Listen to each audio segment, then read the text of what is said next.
This is the story of how I was almost killed, gave up everything, and went from a 120 square foot shed with no power to a 33,000 square foot facility and a company built to empower makers all over the world. But I didn't know it yet. It was 2010, and I had just finished up a bar shift and was walking my very cute golden retriever, Sandy, in the quiet streets of Santa Barbara. Sandy, come here, bring. That was when I saw them. 8, maybe 10 guys. They were my gang-affiliated neighbors who had moved in recently and turned a once quiet street into a place that you really didn't want to walk around in at night. They were surrounding a young couple near their car across the street from my house. They had bats, knives, and something in me just snapped. This is a neighborhood I've lived in for almost a decade. I'm tired of feeling unsafe here, and at the time it looked like they might kill this couple if someone didn't step in. So I tied Sandy's leash to a fence so she wouldn't get involved, you know how dogs could be. And I took out my bartending flashlight and I yelled something that I thought might give them a chance to escape, which was, "Santa Barbara police, freeze." Dumb, I know, but it was all I could think of in the moment. And for a second it worked, they ran. But really quickly they came back. And anybody who's been in a bad situation knows it goes from okay to bad in almost an instant, and suddenly I was in a fight for my life. According to the police report, the assault lasted about 2 minutes, which is a horrendous amount of time to be fighting for your life. A cab driver even tried to help me and split the crowd by running through it, but eventually somebody got behind me and hit me with a bat and I went down. They dragged me up the street and kept kicking me until a police officer who was filling out a police report a couple blocks away saw that she said there were too many people moving in the street.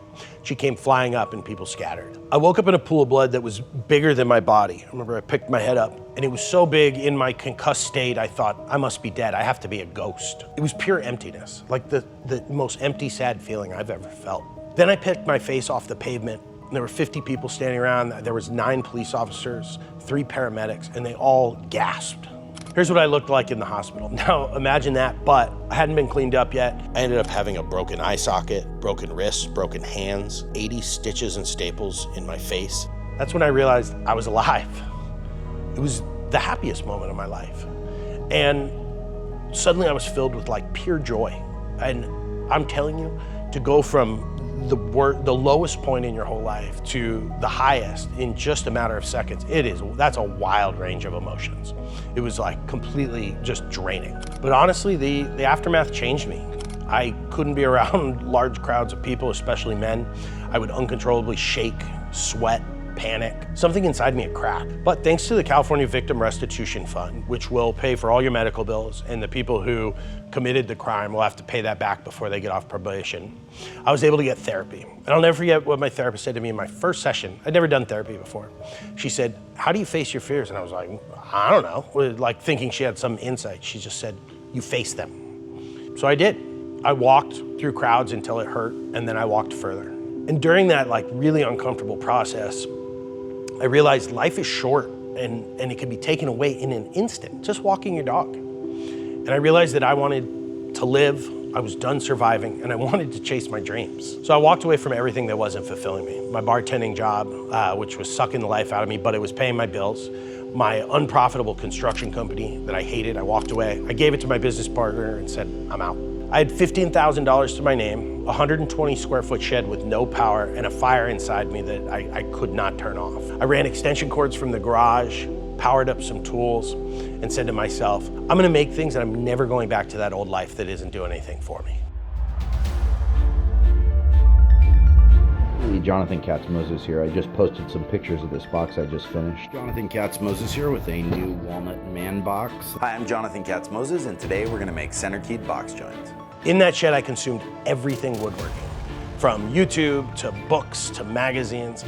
And I watched a video from Fine Woodworking about cutting dovetails, and I thought, how hard could it be? So I bought some tools. And anybody who's tried to cut dovetails knows I was terrible. It was like, I wasn't even close. So I started making some guide blocks to help me.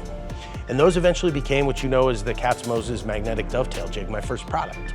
The first version was made from maple, and I knew it was something cool, but I didn't know how to tell anybody. I thought that products were only developed by big mega corporations. I was out of money. I had maybe 3 weeks left at the time before I was totally broke. I'd spent most of my money on tools. So I took my first really big gamble. I bought some camera gear, I built a website, and I posted a YouTube video about it. That day I sold 27 jigs. The comments were amazing. People were super helpful, nice. They gave me great constructive feedback. I started sharing everything I was learning on YouTube. Everything from teaching, building, documenting my journey. Before long, I hit 1,000 subscribers. It felt like I had taken out Goliath.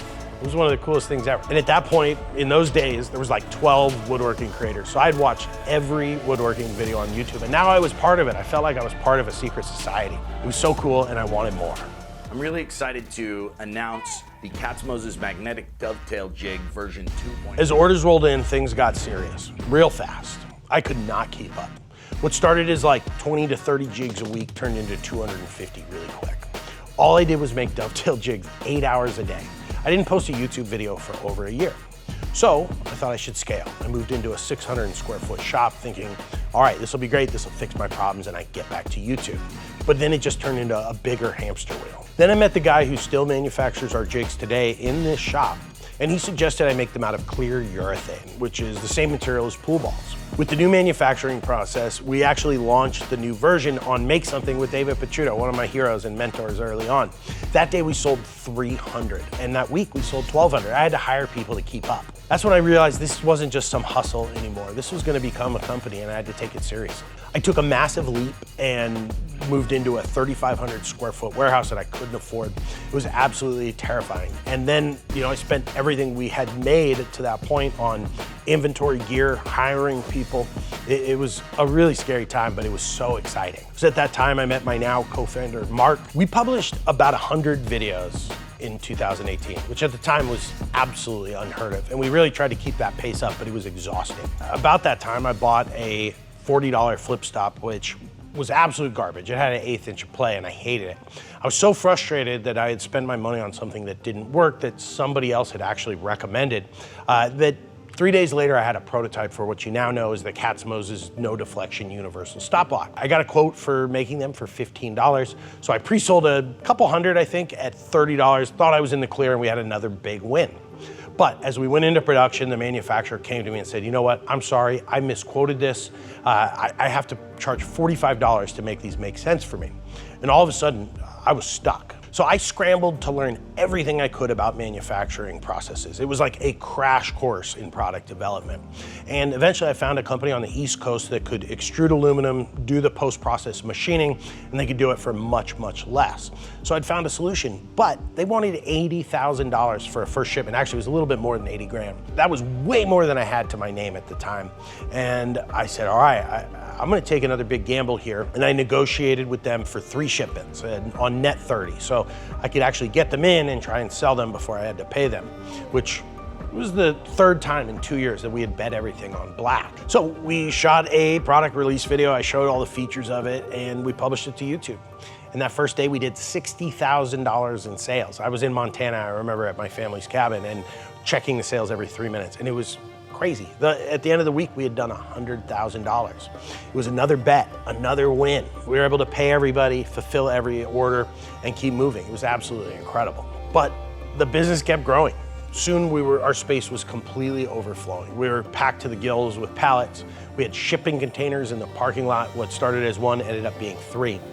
And my landlord one day stopped by and came to me and said, look, you either need to expand and get another unit in this building, or you need to move out. We can't have this. It looks like a trailer park out here. Unfortunately, they only had 12-foot ceilings there, which anybody who's operated a forklift knows that you cannot go anywhere near the top of the ceiling. So we could only stack pallets about 8 feet high in that place. So we had to move out. And we left a shop that was working, it was profitable, and we had to move on. And to make things even scarier, we were just about to release our first product with another content creator, the 3x3 custom router jig, which I'm sure many of you have.